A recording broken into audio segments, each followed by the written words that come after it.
My name is Monica, and I'm 61 years old.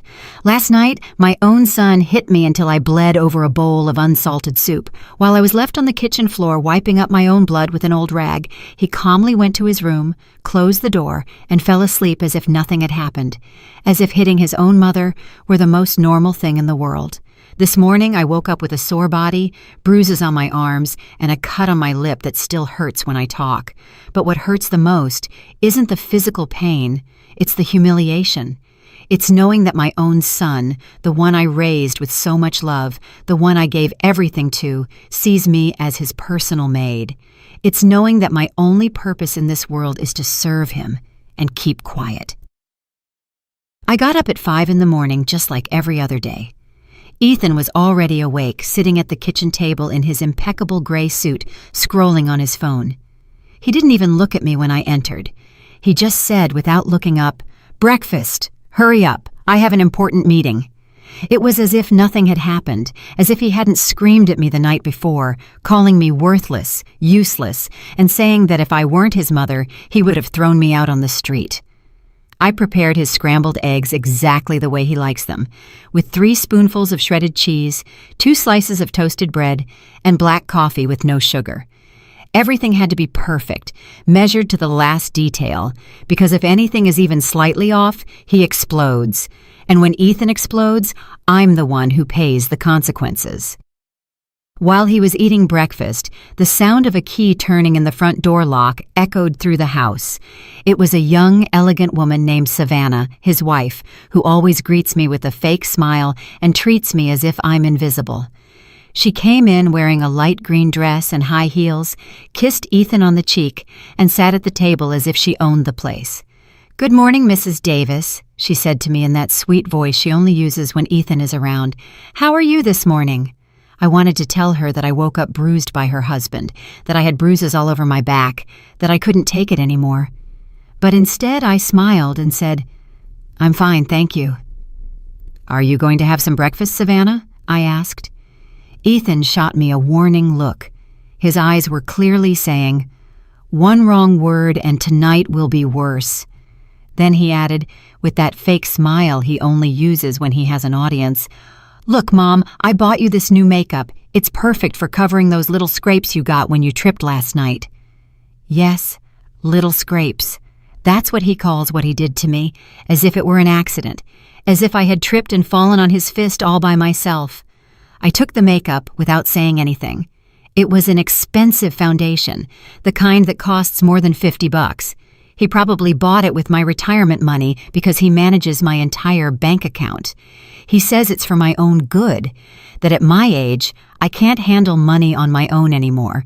The truth is, I haven't seen a single penny of my own pension in 2 years. Savannah was looking at him with those shining eyes of admiration. "You're so thoughtful, honey. Always taking care of your mom." If only she knew. If only she knew that her perfect husband, that successful executive who handles million-dollar accounts at the office, comes home every night to take out his frustration on me.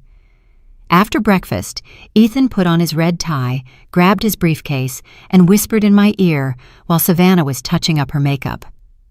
"Remember what we talked about last night?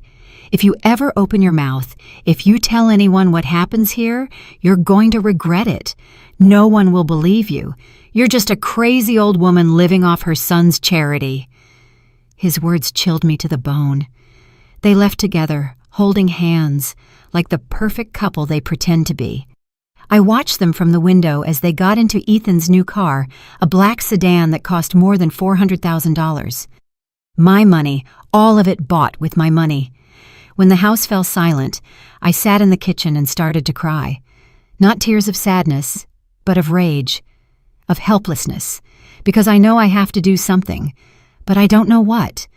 I know I can't keep living like this, but I also don't know how to get out of this nightmare. I sat in that silent kitchen for hours, watching the sunlight slowly make its way across the floor tiles. This house used to be my sanctuary. I bought it 30 years ago with the money I saved working as an executive secretary at the law firm of Sullivan and Associates. 40 years of my life dedicated to that job, getting up at 5 in the morning, always on time, organizing the lives of others. I never imagined I'd end up a prisoner in my own home. It all started 3 years ago when Ethan divorced his first wife.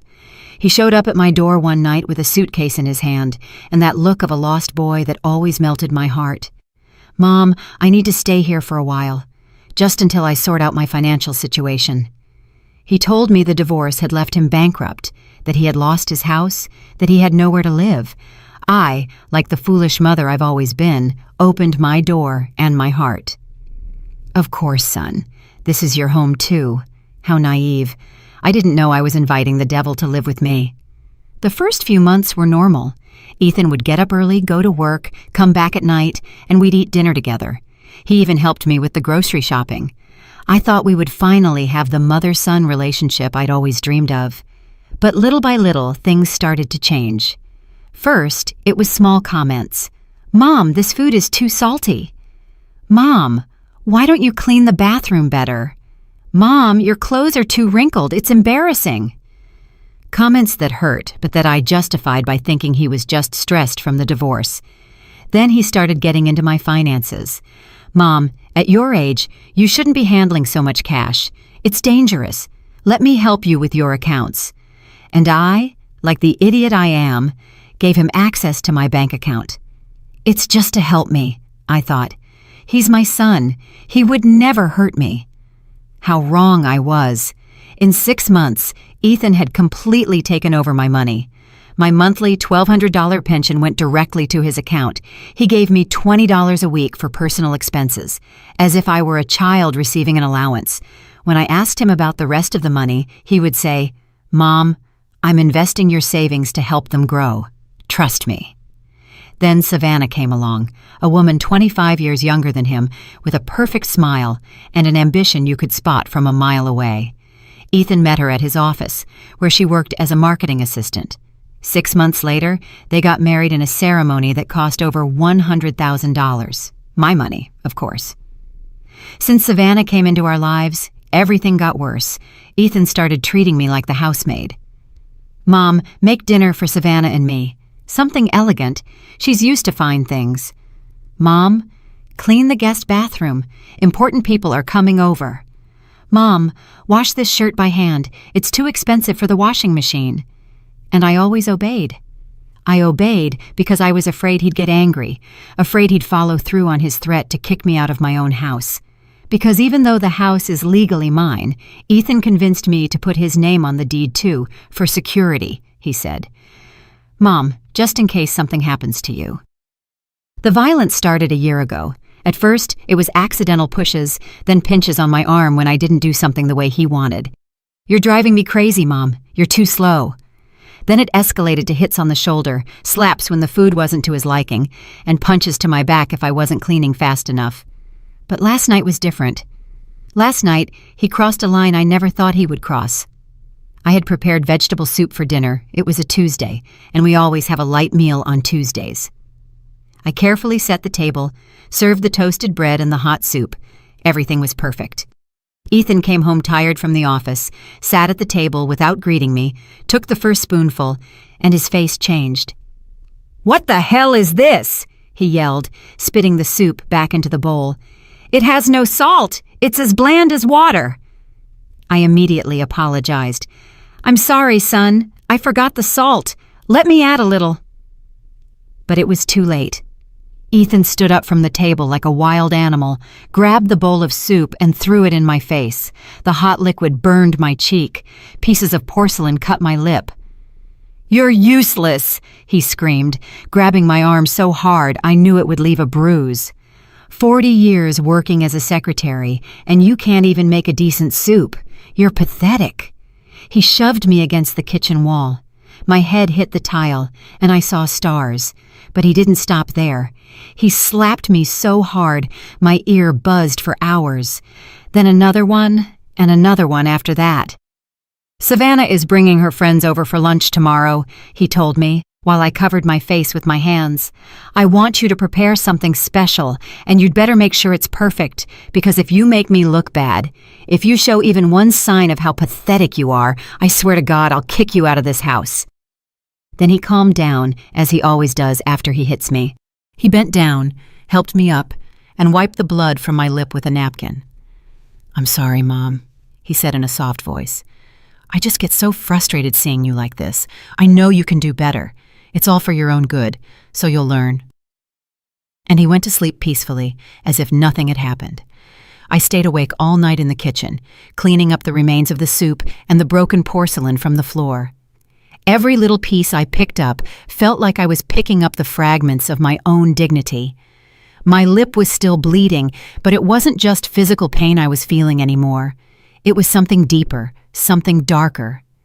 It was the realization that my own son, the person I loved the most in this world, had become my tormentor. As I cleaned, I started to remember how we got here. Ethan wasn't always like this. When he was a boy, he was sweet and affectionate. His father left us when he was 8 years old, and from then on it was just him and me against the world. I worked double shifts for years to give him everything he needed. I put him in the best private school I could afford. I bought him designer clothes, paid for piano lessons, English lessons, anything he asked for. Maybe that was my mistake. Maybe I spoiled him so much that he never learned the value of respect, of effort, of real love. I always gave him everything on a silver platter without asking for anything in return. And now, 35 years later, I'm the one paying the consequences for my decisions. At dawn, I heard his footsteps coming down the stairs. My heart started to beat fast, as it always does when he's near. It's incredible how a person can live in a constant state of alert in their own home. He came into the kitchen already dressed in his black suit, checking his phone as he did every morning. This time, he didn't even ask for breakfast. He just sat and waited for me to serve it to him. I prepared his scrambled eggs, his black coffee, his 2 slices of toasted bread, all in absolute silence. He ate while answering emails, as if I were invisible. At 7:30, Savannah arrived. This time she was wearing a tight yellow dress and high heels that echoed on the floor like hammer blows. She looked radiant, as always. I wonder if she ever notices the bruises I have, the marks on my arms, the way I flinch every time Ethan raises his voice. "Good morning, Mrs. Davis," she said to me with that plastic smile. "How are you feeling today?" "Fine, thank you." I lied as always. "Are you going to have some breakfast?" "Just a coffee, please," she said. A light one with artificial sweetener. As I was serving her coffee, I noticed her observing me out of the corner of her eye. Her eyes stopped on my swollen lip, on the bruise peeking out from the collar of my blouse. For a moment, I thought she might say something, that she might ask what had happened to me, but instead, she simply looked away and went back to her phone. Ethan finished his breakfast and looked at me intently. "Remember what I told you last night, Mom? Savannah is bringing 3 of her friends over for lunch. I want you to prepare something special. Seafood pasta, Caesar salad, desserts, and buy some white wine. The good stuff, not that cheap garbage you're used to buying." He gave me 3 $20 bills as if it were a great generosity. $60 to prepare a lunch for 5 people with what he spends on a single shirt. "And one more thing," he added, leaning in to whisper in my ear while Savannah wasn't looking. "Put on that makeup I bought you. Cover those marks well. If any of her friends ask anything strange, if they make any comment about your appearance, you're going to regret it. Do you understand me?" I nodded, feeling my hands tremble slightly. He smiled, kissed my forehead like the perfect son he pretends to be, and they left together. As soon as the door closed, I collapsed into a kitchen chair. $60 for an elaborate lunch. Fresh seafood costs at least $30 a pound. The good wine? Another $20. How am I supposed to work miracles with so little money? But it wasn't just the money that was distressing me. It was the pressure of having to act normal in front of Savannah's friends, of pretending to be the happy mother-in-law of a perfect family, when the reality is that I'm an abused woman in my own home. I looked at myself in the bathroom mirror and hardly recognized myself. My lip was swollen and purple. There was a small cut at the corner of my mouth. My eyes were red and puffy from all the crying. The bruise on my neck looked like a dark stain spreading toward my collarbone. I opened the makeup that Ethan had given me. It was an expensive imported brand of foundation, the kind that elegant women like Savannah use every day. I started applying it carefully, covering every mark, every bruise, every piece of evidence of what really happens in this house. As I put on my makeup, I couldn't help but think about all the times I had done this before. How many mornings I had woken up to hide bruises, to invent excuses about falls and accidents. I tripped on the table, the closet door slipped out of my hand. I fell down the stairs, one lie after another, to protect my son's reputation. I went out to do the shopping with my list in hand and my perfectly made-up face. At the supermarket, I tried to stretch those $60 as far as I could. I bought frozen shrimp instead of fresh prawns, the cheapest brand of wine that wasn't terrible, pasta on sale, every single penny counted. As I waited in line to pay, an older woman approached me. It was Clarice, my next-door neighbor, a widow in her 60s who has always been kind to me. "Hello, Monica," she said with a warm smile. "How are you doing, dear? I haven't seen you in the yard lately." "Hello, Clarice," I said. "I'm fine, thanks. I've just been really busy with stuff around the house." She looked at me intently, and I noticed her eyes linger on my lip despite the makeup. "Did you hurt your mouth?" she asked with genuine concern. My heart started to race. "No, it's nothing," I lied. "I just bumped into the closet door last night. You know how clumsy I am." Clarice frowned but didn't push it. "Well, if you ever need anything, you know where I live. I'm always home in the afternoons." Her words went straight to my heart. It had been so long since anyone had offered me genuine help, since anyone had treated me with true kindness. For a moment, I wanted to tell her everything, to beg for her help, to confess the nightmare I was living. But Ethan's voice echoed in my head. "If you ever open your mouth, if you tell anyone what happens here, you're going to regret it. No one will believe you. You're just a crazy old woman living off her son's charity." "Thank you, Clarice," I said simply. "You're very kind." I went back inside and started cooking like a madwoman. I had to have everything ready by noon when Savannah and her friends arrived. I cleaned the house from top to bottom, set the table with the good china, and arranged flowers in the center. Everything had to be perfect. While I cooked, I couldn't stop thinking about what Clarice had said. "If you ever need anything, you know where I live." Did she suspect something? Had she heard the screaming that came from my house at night? At 11:30, my phone rang. It was a number I didn't recognize. "Mrs. Davis?" a man's voice asked.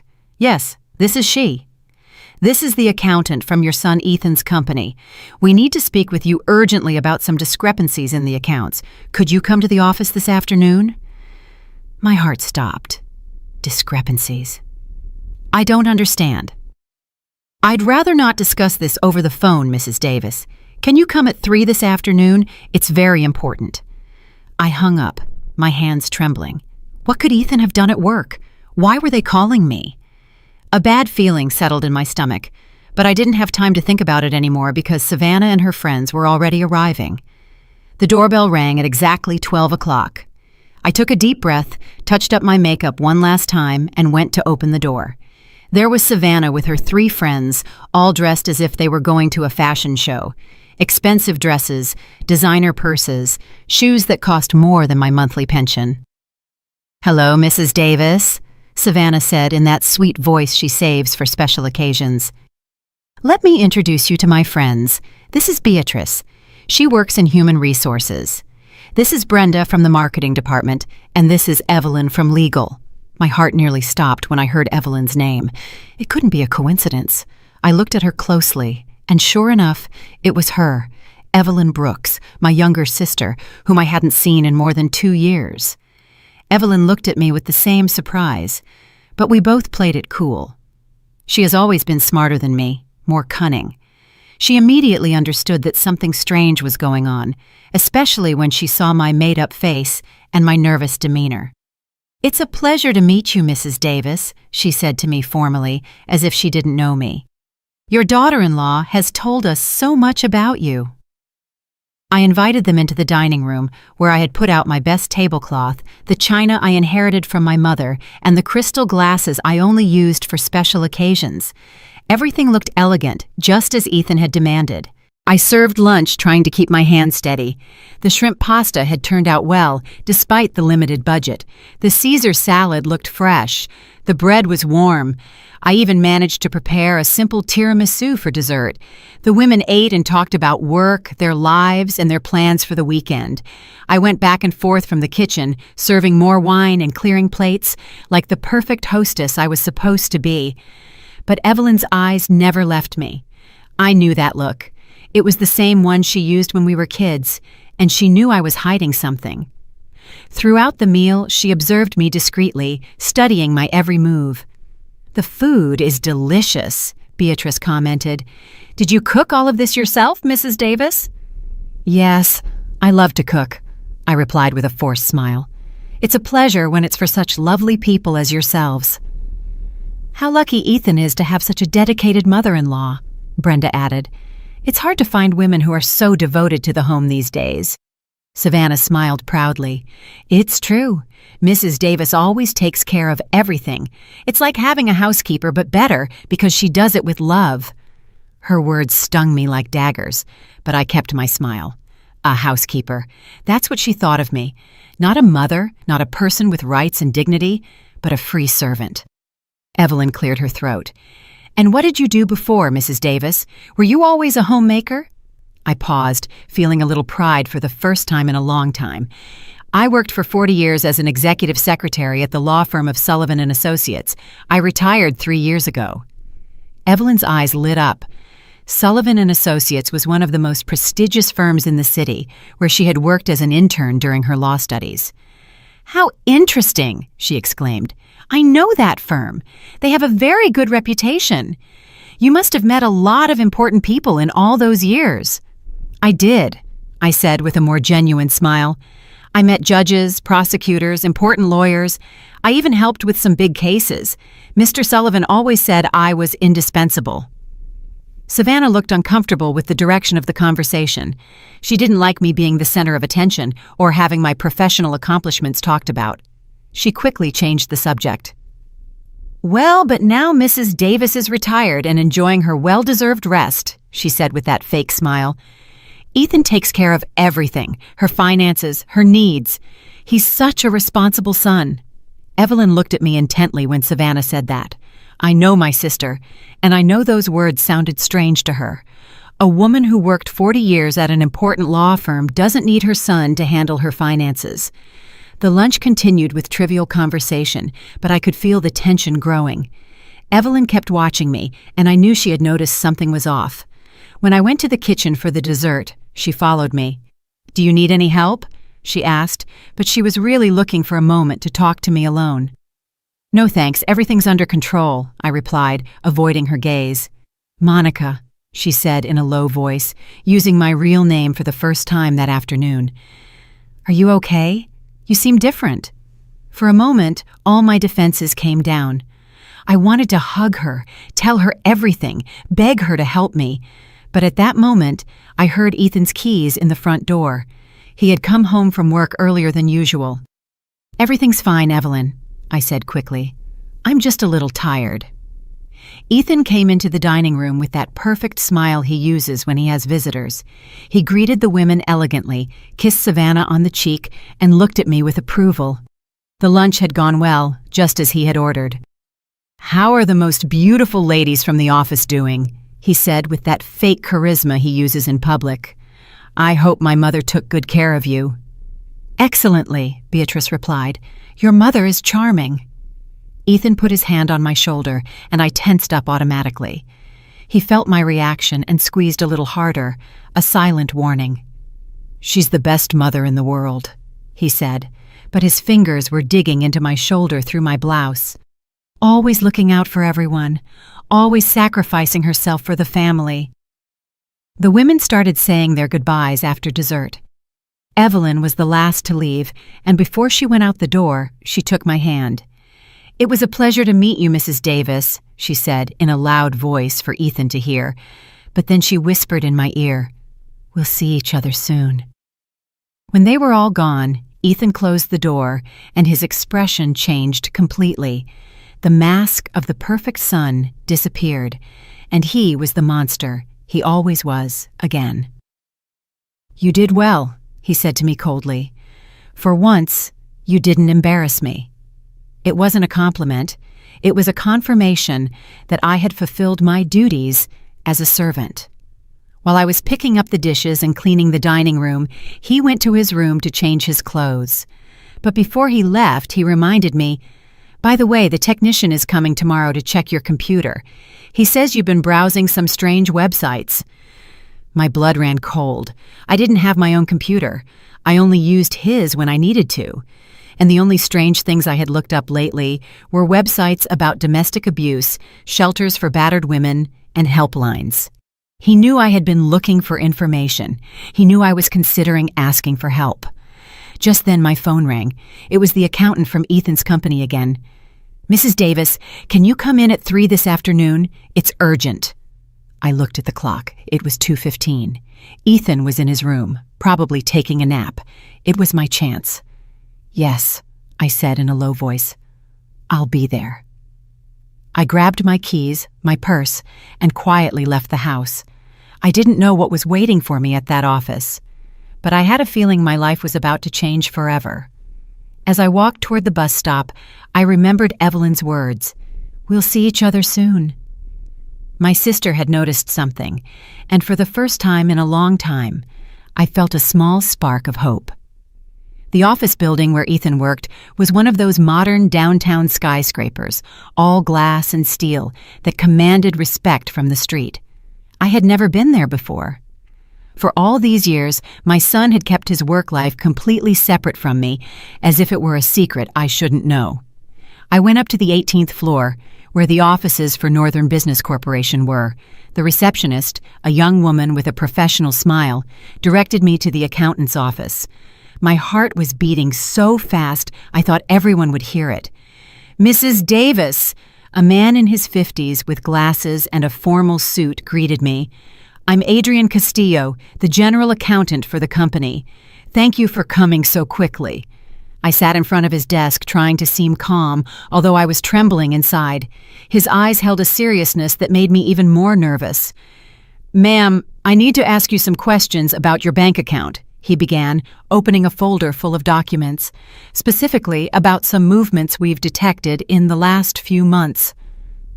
"I don't understand," I said with a trembling voice. "What does my account have to do with the company?" Adrian looked at me with a mix of pity and concern. "Mrs. Davis, we have discovered that your son Ethan has been using company funds to make transfers to your personal bank account, transfers that are then withdrawn from your account." I felt as if I had been hit in the stomach. That can't be true. Ethan is an exemplary employee. He would never do something like that. "I'm afraid he has," Adrian said, showing me a series of documents. "In the last 6 months, he has diverted more than $50,000 of corporate funds. The money first appears in his personal account, but immediately after, it's transferred to the account he shares with you."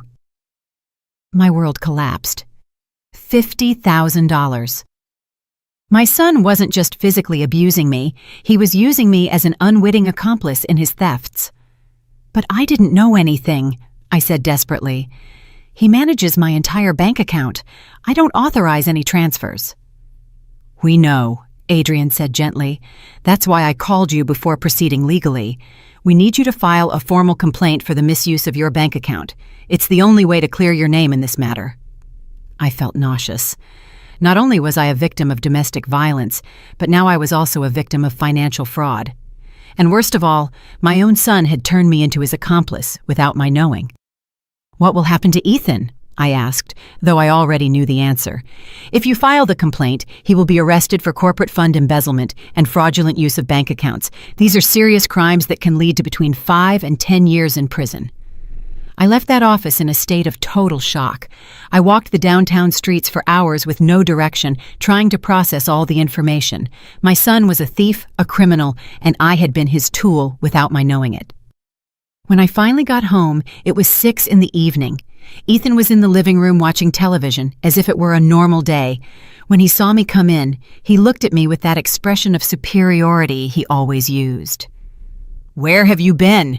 he asked in an accusatory tone. "I got home from work and you weren't here. The house was a mess after lunch. For the first time in years, I looked him directly in the eyes without lowering my gaze. I was at your office. His expression changed immediately. The mask of control cracked for a second, and I could see the fear in his eyes. What did you say? I was at your office, Ethan. I spoke with the accountant. I know what you've been doing. He got up from the couch slowly, like a predator preparing to attack. I don't know what you're talking about, Mom. I think you're confused. $50,000, I said, feeling my voice grow firmer. $50,000 you've stolen from your company using my bank account. Ethan approached me, and for the first time in a long time, I didn't back away. Something had changed inside me that afternoon. Maybe it was knowing that I wasn't alone, that there were other people who knew the truth. Listen to me, you stupid old woman, he said in a low, threatening voice. You have no idea what you're saying. That money is mine by right. You owe me for everything I've invested in you over these years. The food you eat, the roof over your head, the clothes you wear. With my own money, I replied. My pension, my savings, the money I earned working for 40 years. He grabbed my arm, but this time I didn't stay quiet. Let go of me! I screamed with all the strength I had. He was so surprised by my reaction that he actually let go. For 3 years, I had been his silent victim, and now for the first time, I was screaming at him. You're crazy, he said, but his voice didn't sound so confident anymore. No one will believe you. You're a senile old woman who doesn't even know what she's saying. The accountant believed me, I told him. The documents speak for themselves. The transfers are registered. Everything is documented. Ethan was silent for a few seconds, processing the information. Then his expression hardened even more. If you open your mouth, if you file any kind of complaint, I swear I'll destroy you. He threatened me. This house is also in my name. I can kick you out on the street tomorrow, and without my help, without my money, you'll die alone like a dog. But for the first time, his threats didn't terrify me. There was something different in me, a strength I didn't know I had. I'm not afraid of you anymore, Ethan, I told him, and as I said it, I realized it was true. For the first time in 3 years, I'm not afraid of you. He raised his hand to hit me, but just at that moment, the doorbell rang. It was Clarice, my neighbor. Monica! She was yelling from outside. Monica, is everything all right? I heard screaming. Ethan slowly lowered his hand. He couldn't hit me with a witness nearby. His reputation was too important to him. Go see what she wants, he said through gritted teeth, and you'd better not say anything strange. I went to open the door, my legs trembling. Clarice was there with a worried expression, holding a casserole dish. Hello, dear, she said to me. I brought you some stew I made, but I heard loud voices and got worried. Over her shoulder, I saw there was another woman with her. It was Evelyn, my sister. She had on casual clothes and had her hair tied back, but I recognized her immediately. Hello, Evelyn said, pretending she didn't know me. I'm new to the neighborhood and was just visiting Mrs. Davis. I hope we're not bothering you. Ethan appeared behind me, his fake smile perfectly in place. No problem at all, ladies. My mother was a little worked up because she burned the dinner. You know how older women get about these things. Clarice looked at him with an expression I couldn't decipher. Right, she said. Well, Monica, here's the food. And remember, if you need anything at all, I'm right next door. Evelyn looked me straight in the eyes. Yes, Mrs. Davis. Anything you need, day or night. When they left, Ethan slammed the door shut. Damn nosy old women, he muttered. But this isn't over. Tomorrow, we're going to the bank together, and you're going to sign all the papers I tell you to. You're going to retract the complaint you probably already filed, and you're going to say it was all a big misunderstanding. No, I said simply. What do you mean, no? I'm not going to sign anything. I'm not going to retract any complaint, and I'm not going to be an accomplice in your thefts anymore. Ethan looked at me with a rage I had never seen before. It was as if he had finally taken off all his masks and was showing me his true nature. Fine, he said with a calm that scared me more than his shouting. If that's how you want to play, we'll play. But I'm warning you, When I'm done with you, you're going to wish you were never born." I didn't sleep at all that night. Ethan was locked in his room, but I could hear him talking on the phone for hours. I didn't know what he was planning, but I knew I had to be prepared for the worst. At 3 a.m, I heard a strange noise in the yard. I peeked out the window and saw a figure moving among the bushes. It was Clarice, and she seemed to be setting something up near my window. The next day, I realized what she had done. She had placed a small security camera pointed at my house, hidden among the plants. My neighbor knew something bad was happening and was documenting everything. The next day dawned gray and rainy, as if the weather was reflecting the storm brewing in my life. Ethan got up earlier than usual, at 5 a.m. I heard him moving around the house, talking on the phone in a low voice, preparing something that had me on edge. When I went down to the kitchen, he was already dressed in his best suit, the black one he wore for the most important meetings. His hair was perfectly combed, his tie impeccable. He looked like the successful executive everyone believed he was, not the monster living under my roof. "Good morning, Mom," he said to me in a voice that was strangely sweet, almost sing-song. "I hope you slept well." That sweetness gave me goosebumps. I knew my son well enough to know that when he was acting nice, it was because he was planning something terrible. "Yes," I lied, serving him his coffee as I did every day. "Good," he said, smiling in a way that didn't reach his eyes, "because today is going to be a very special day. I've been thinking about our conversation from yesterday all night." He sat at the table and began to eat breakfast calmly, as if we were a normal family. But there was something about his attitude that kept me on high alert. "I've decided that you're right," he continued. "Maybe I've been too hard on you. After all, you're my mother, and you deserve respect." His words completely confused me. Ethan admitting he had been wrong, asking for forgiveness. It was so out of character that I immediately knew it was a trap. "That's why," he continued as he spread butter on his toast, "we're going to go to the bank together today. We're going to clear up this whole misunderstanding with my company. You're going to explain that you authorized all the transfers, that you knew exactly what was happening with your money." There it was, the real reason for his fake kindness. "I'm not going to do that, Ethan," I said, trying to keep my voice steady. His smile slowly faded. "Of course you are, Mom, because if you don't, some very unpleasant things are going to happen." "Are you threatening me?" "No, Mom," he said, finishing his coffee. "I'm explaining reality to you. Look around you. This house, this table you have breakfast at, the bed you sleep in, the food you eat. All of this is possible because I allow it.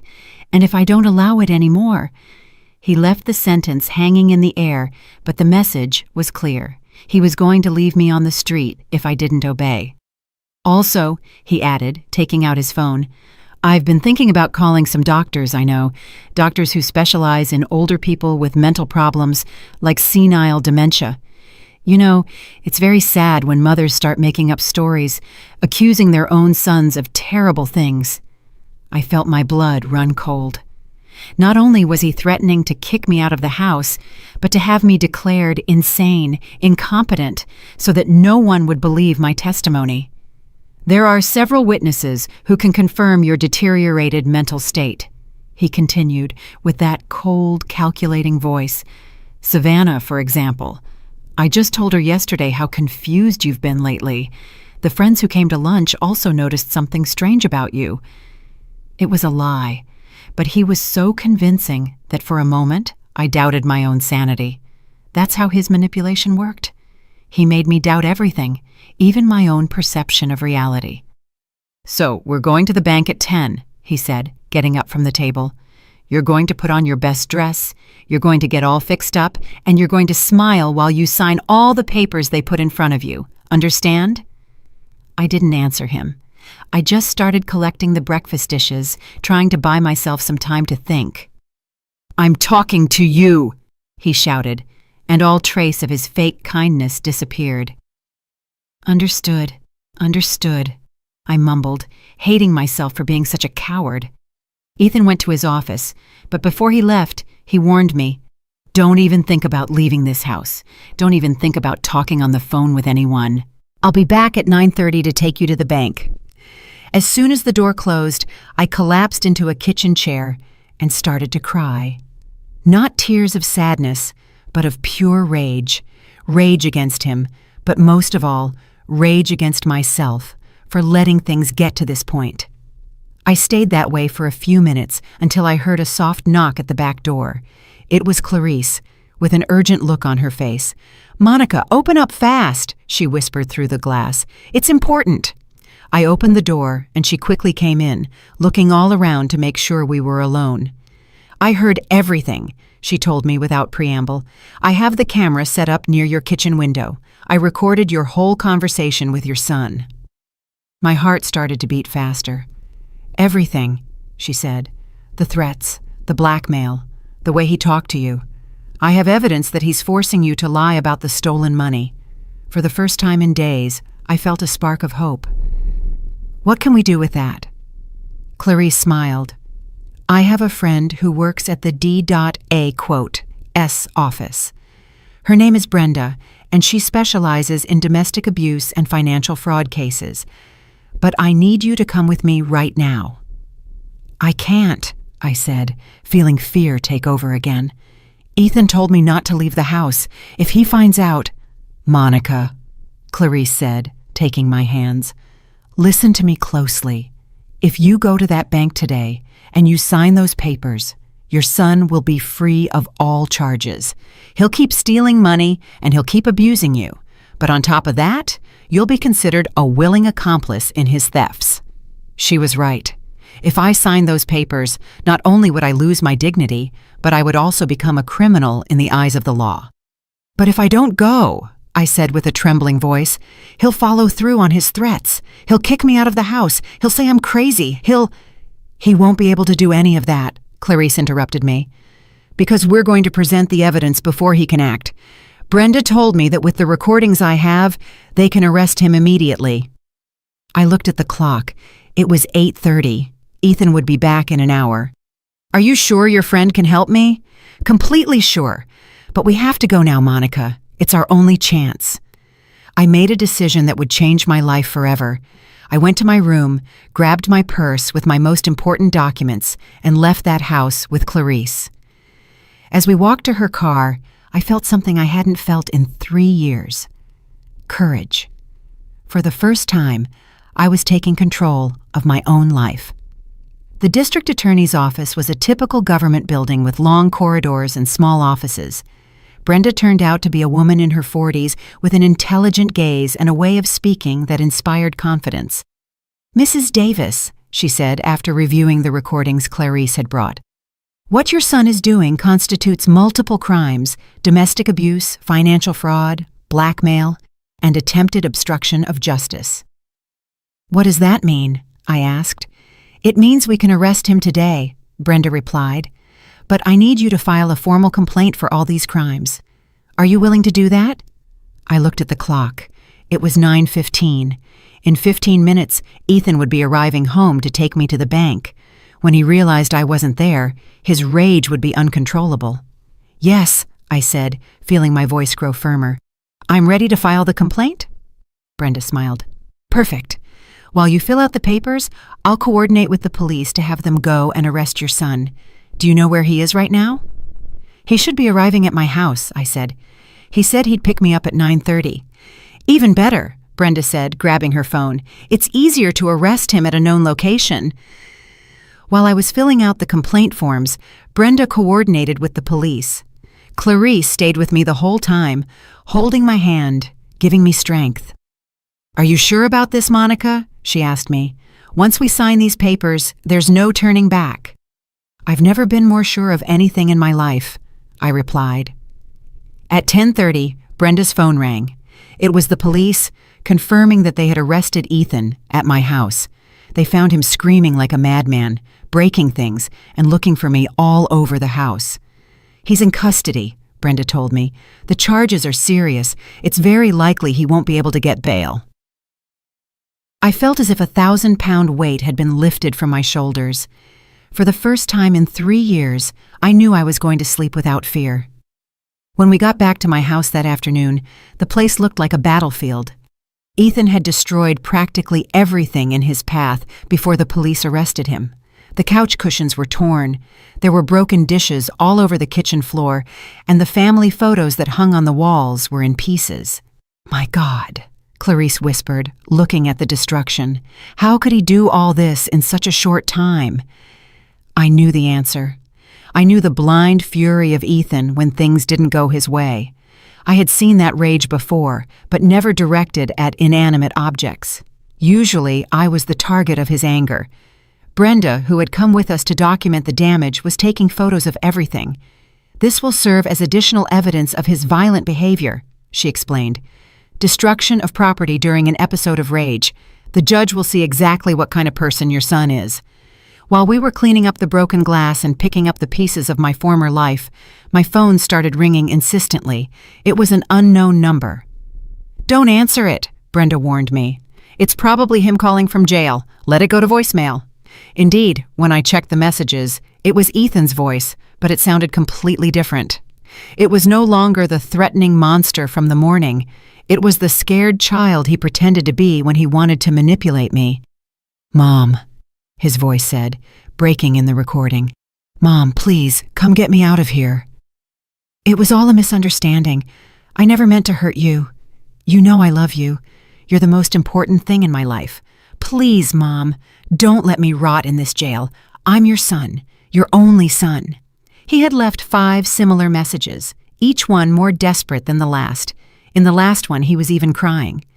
"It's part of his manipulation strategy," Brenda explained to me. "First, violence and threats. Now, victimhood and guilt. It's a typical pattern in abusers." Even though I rationally understood what was happening, hearing my son cry broke my heart. For 35 years, he had been my baby, my reason for living. It was hard to separate the monster he had become from the boy he once was. "Are you okay?" Clarice asked, noticing my expression. "It's complicated," I admitted. "I know I did the right thing, but he's still my son."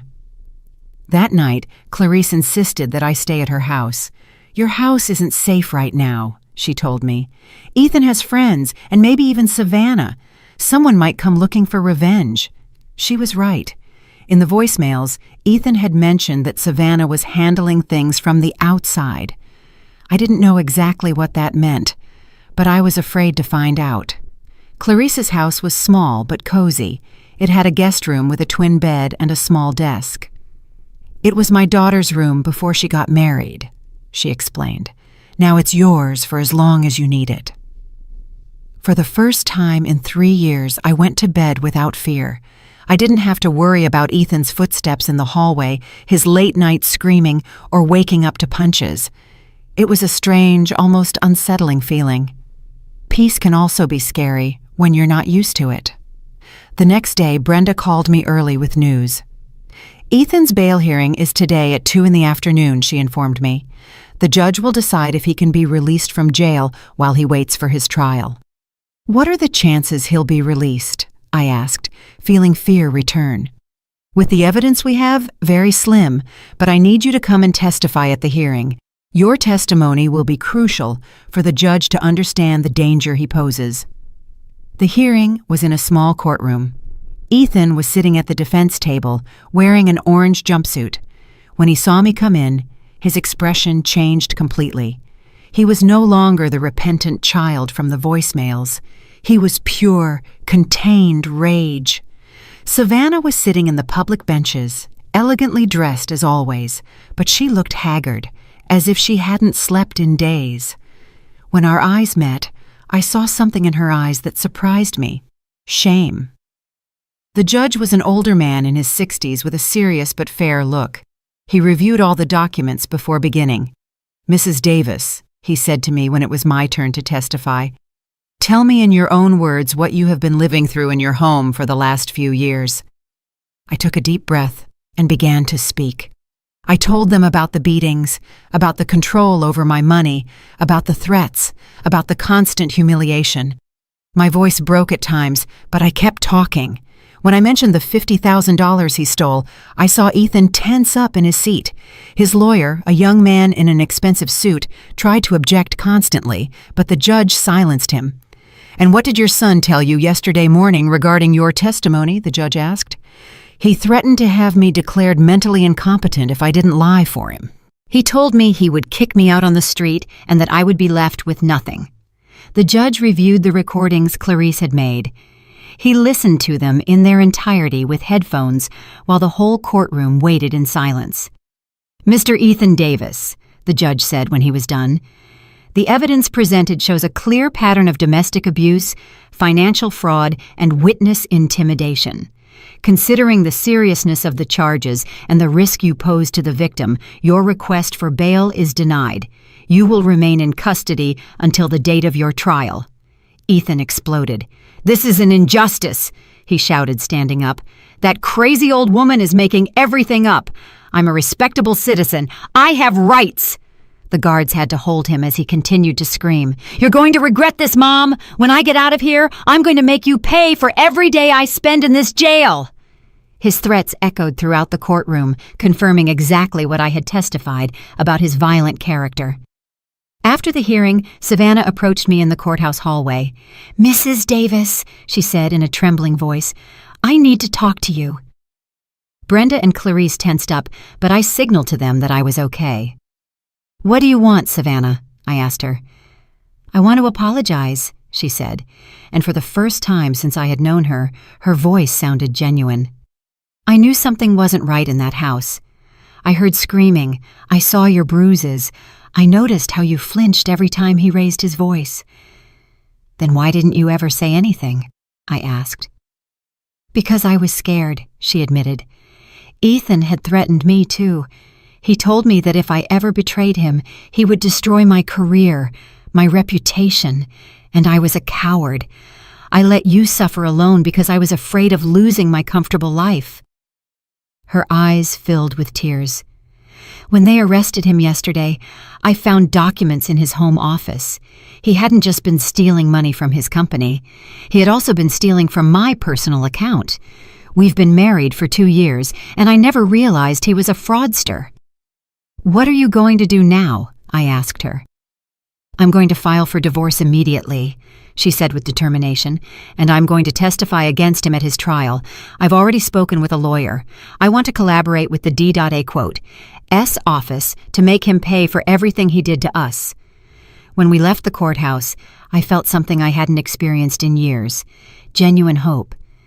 Not only had I managed to escape from my son, but now I had allies in my fight for justice. That afternoon, as we walked back to Clarice's house, Brenda gave me more good news. "The company where Ethan worked wants to reach an agreement," she informed me. "They're willing to not press additional charges against you if you cooperate by returning the stolen money. Also, as an acknowledgement that you were a victim of fraud, they're going to pay you a compensation of $20,000. $20,000. It was more money than I had had available in the last 3 years. "What about my house?" I asked. "Ethan said it was in his name too." "We checked the documents," Brenda said, smiling. "Your son lied. The deed is still only in your name. He forged some papers, but legally, the house is completely yours." For the first time in a long time, I started to see a possible future. A future where I could live without fear, where I could make my own decisions, where I could be the owner of my own life. But I also knew that Ethan wasn't going to give up easily. His threats at the hearing had been clear. This war was just beginning. 3 weeks after Ethan's arrest, my life had completely changed, but not in the way I expected. Although I was physically safe at Clarice's house, psychologically, I was still his prisoner. I had developed a constant paranoia that kept me awake most nights. Every noise made me jump. Every car that stopped in front of the house made me run to the window. Every unknown phone call gave me a panic attack. Brenda had explained that it was normal, that after years of abuse, the fear doesn't disappear overnight. "It's post-traumatic stress disorder," she had told me. "Your mind and body are used to living in a constant state of alert. It's going to take time to heal." But there was more than just simple trauma. Ethan had managed to get messages to me from jail, messages that chilled me to the bone. The first one came through a different lawyer, one who wasn't his official representative. It was a handwritten letter in the handwriting I knew so well. "Dear Mom," it said, "I hope you're enjoying your little victory. I hope you feel very brave for betraying me. But I want you to know something. This isn't over. I know things about you that no one else knows. Secrets you kept for 40 years working at that law firm. Things that could ruin not only your reputation, but your freedom." My heart stopped when I read those lines. What secrets? During my 40 years as a secretary at Sullivan & Associates, I had handled confidential information, of course, but I had never done anything illegal. Remember the case of Williams versus the state? Mom, the one from 15 years ago. I found the documents you hid, the ones you altered to help Mr. Sullivan win that multi-million-dollar case. Documents that, if they come to light, could send you to prison for obstruction of justice. My hands started to tremble violently. I vaguely remembered the Williams case. It had been a difficult case where the firm represented a pharmaceutical company accused of concealing fatal side effects of a medication. Mr. Sullivan had asked me to organize some documents to remove certain memos that could hurt his client. I had thought it was normal, that it was part of my job as a secretary. I never fully understood the legal implications of what I had done. But Ethan was right. I had technically altered evidence in a court case. I have copies of everything, Mom. And if you don't drop the charges against me, if you don't come and publicly apologize for your lies, those documents are going to end up in the D.A. quote, S. hands. Imagine the headlines: 61-year-old secretary arrested for complicity in covering up drug deaths. The rest of the letter detailed exactly how he was going to destroy my life if I didn't obey. He had media contacts. He knew journalists who would pay well for a story of judicial corruption. My photo would be in all the newspapers. My name would be forever associated with the scandal. When Clarice found me crying with the letter in my hands, she immediately called Brenda. "This is clear blackmail," Brenda said after reading the letter. "But we need to know if his threats have any basis. What exactly do you remember about the Williams case?" I told her everything I remembered, including the instructions Mr. Sullivan had given me about reorganizing the documents. "Did you know that what you were doing could be illegal?" she asked me. "No," I said honestly. "I was just following orders. Mr. Sullivan told me it was normal procedure to protect client confidentiality." Brenda sighed. "Legally, ignorance is no excuse. If you really altered evidence, even if it was without criminal intent, you technically did commit a crime." My world collapsed all over again. Just when I thought I had escaped from Ethan's clutches, he found another way to control me. "What do I do?" I asked desperately. "If I drop the charges, he gets out and he'll kill me. If I don't, I go to jail for something I did 15 years ago without knowing it was illegal." "First, calm down," Brenda told me. "Second, we're going to investigate exactly what documents your son has and how he got them. And third, we're going to look for ways to minimize the legal damage if it turns out there really is evidence against you." The next few days were a legal investigation nightmare. Brenda worked with a team of lawyers specializing in old cases to review the entire Williams case file. Meanwhile, I lived in a constant state of terror, waiting for them to come and arrest me at any moment. Clarice was my salvation during those dark weeks. Not only did she give me refuge in her home, but she became the sister I never had. Every night she would sit with me while I cried, make me chamomile tea to help me sleep, and constantly remind me that I wasn't alone. "No matter what happens," she would tell me, "we're going to face it together. You're no longer that scared woman who lived under her son's terrorism." But I felt exactly like that scared woman. Ethan had achieved what he wanted. He had returned me to the state of fear and hopelessness that had been my life for 3 years. A week later, the second letter arrived, even crueler than the first. "I see you haven't learned your lesson, Mom. I see you still think you can defy me. That's fine. Now everyone is going to find out what kind of person you really are." Along with the letter, there was an envelope with photographs. Photographs of documents, indeed. Internal memos from the firm of Sullivan & Associates with my handwriting on them, where I had written notes in the margins, dates that had been altered, and pages that were missing from original files. These photos are going to be in the newspaper tomorrow night if you don't come and visit me in jail before Friday. You'll come alone, without lawyers, without witnesses, and you'll bring a signed letter asking to drop all the charges against me because it was all a misunderstanding caused by your mental deterioration. My mental deterioration, that accusation that chilled my blood all over again. If you don't come, not only will these photos be in the newspapers, but you'll also see the recordings. Recordings? What recordings? Did you think I didn't know you had cameras installed in the house? Mom, did you think I was that stupid? I have recordings too. Recordings of you accepting cash from clients at the firm. Money you never reported as income. Tax evasion, Mom. Another 15 years in prison. This time, it wasn't just blackmail. It was all-out psychological warfare. Ethan had been preparing for this situation for months, maybe years. He had collected evidence, planned every move, and anticipated my rebellion. When Brenda read the second letter, her expression became very serious. "Monica, I need you to tell me the complete truth about your time at the firm. Anything you might have done, any irregular situation, any money you received outside of your salary." I told her about the cash Christmas bonuses that Mr. Sullivan gave me every year, money I never declared because I thought they were personal gifts. I told her about the times when grateful clients had given me cash tips for special services, money I also never reported because I didn't know I had to. In total, she asked, "How much money are we talking about over 40 years?" Maybe $1,000, I said with shame. Brenda quickly calculated. With interest and penalties, we'd be looking at a tax debt of about $40,000. But the most serious thing was that it was technically tax evasion.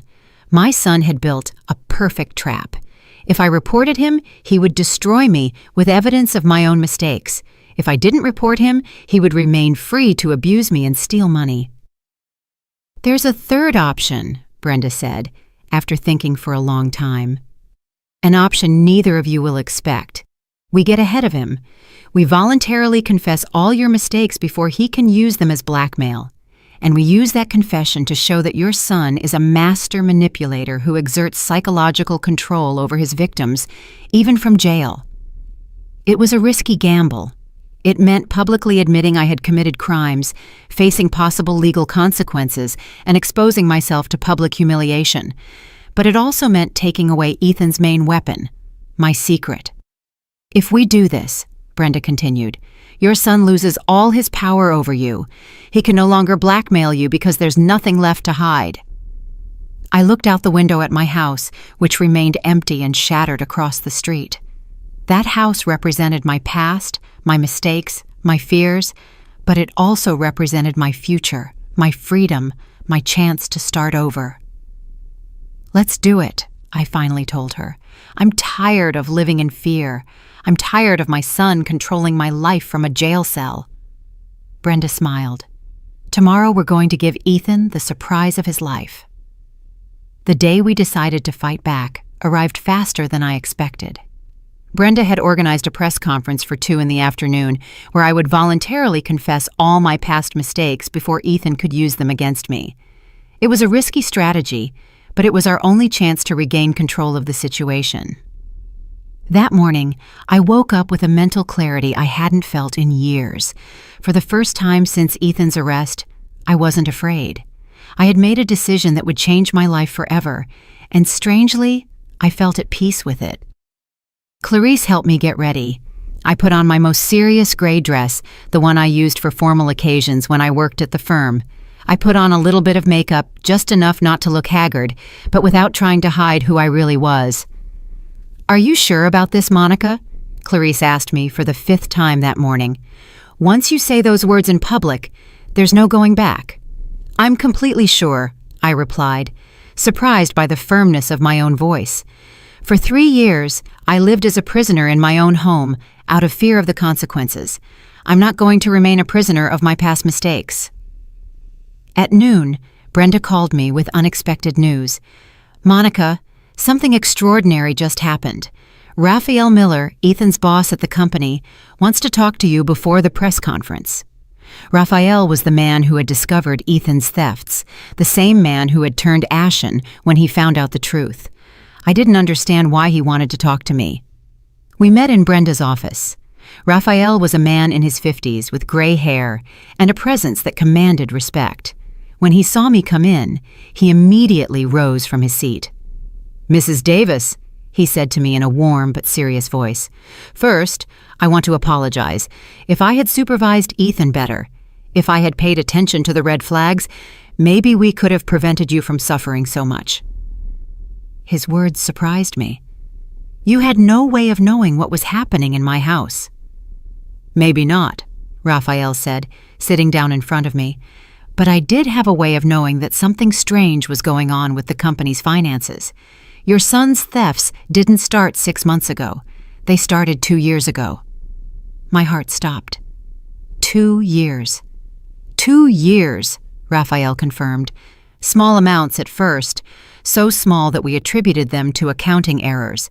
But when we started investigating after your complaint, we discovered he had been stealing systematically for a long time. Brenda leaned forward. "How much money are we talking about in total?" $130,000, Raphael said, "which went directly to accounts he controlled, including your bank account." I felt nauseous. Not only had I been a victim of physical and psychological abuse, but I had been the unwitting tool in a massive robbery for 2 entire years. "But there's more," Raphael continued. "When Ethan was arrested, our legal department decided to investigate more deeply. We discovered he had been forging reports, manipulating contracts, and even selling the company's confidential information to competitors." "Why are you telling me this?" I asked. Raphael smiled for the first time since the conversation had started. "Because we want to offer you a job, Mrs. Davis." A job. During our investigation, we reviewed your work history. 40 years at Sullivan and Associates. Impeccable references. Experience with complex cases. We need someone with your experience to help us rebuild everything your son destroyed. I couldn't believe what I was hearing. Instead of facing arrest and public humiliation, I was being offered a chance to start over. "The salary would be $4,000 a month," Raphael continued, "plus health benefits, plus a special compensation of $50,000 as recognition for the damage we unintentionally caused you. $4,000 a month was more than 3 times my current pension, and $50,000 in compensation.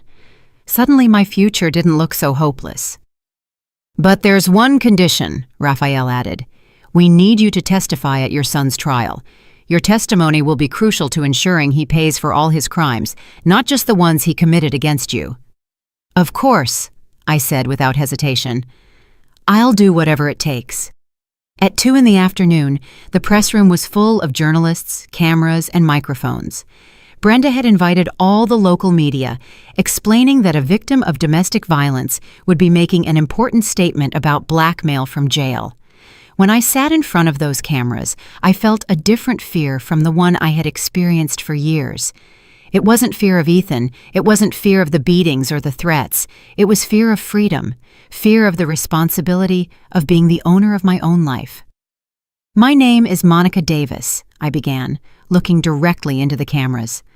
"I'm 61 years old, and for the last 3 years, I have been a victim of domestic violence by my son, Ethan Davis."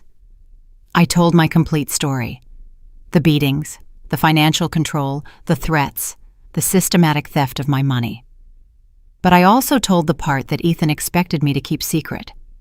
"During my 40 years working as a secretary at the law firm of Sullivan and Associates, I made mistakes," I said, feeling my voice grow firmer with each word. Mistakes that I didn't know were illegal at the time, but that I now recognize as such. I explained the Williams case, the altered documents, the unreported money, everything. I held nothing back.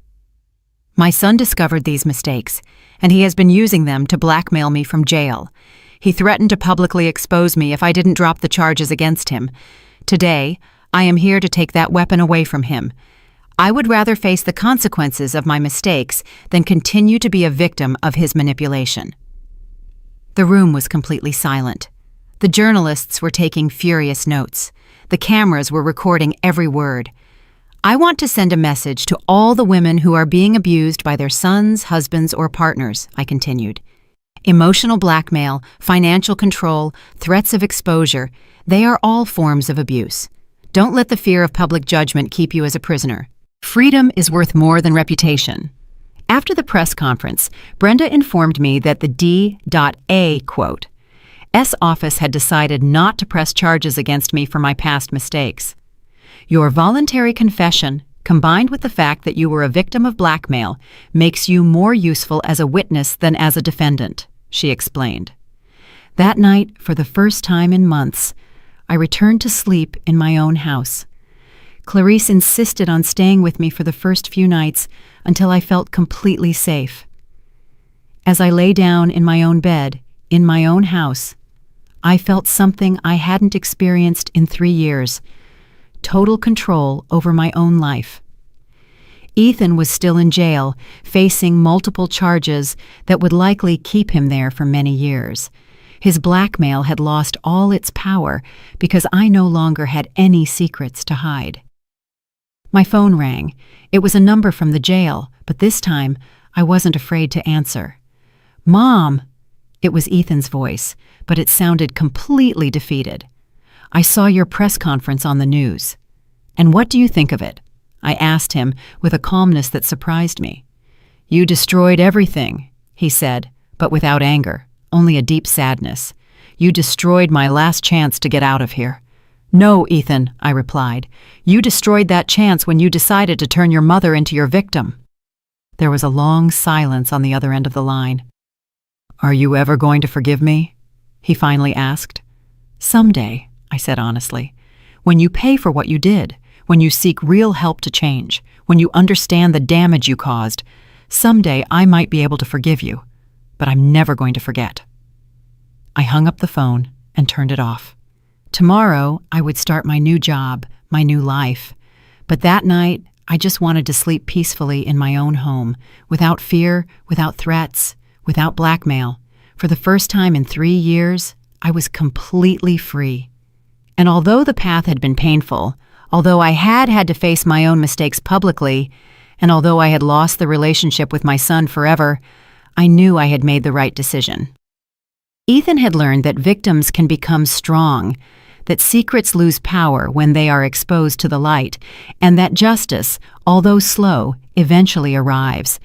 And I had learned that it is never too late to reclaim your own life, no matter how many years you have lived in the shadows. This was my story of liberation. A story that I hope inspires other women to break their own chains, no matter who put them there.